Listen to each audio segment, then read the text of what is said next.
Tanınmış aparıcı Hacı Nuran Hüseynov səhhətində yenidən yaşanan problemlə bağlı açıqlama verib.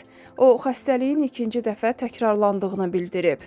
Hacı Nuran qeyd edib ki, səhhətindəki narahatlıq onu yenidən həkimə müraciət etməyə məcbur edib. Bununla belə o, vəziyyətinin hazırda nəzarət altında olduğunu vurğulayıb.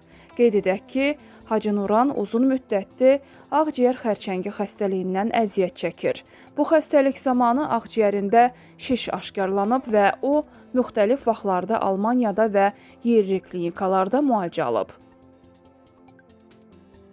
Müğənni Kamilə Nəbiyeva ana olandan sonra həyatında yaşadığı dəyişikliklərdən söz açıb. Qonaqcanlı proqramında yer alan ifaçı daha məsuliyyətli olduğunu deyib. Hər şey dəyişdi, məsuliyyətli olmağa başlayırsan.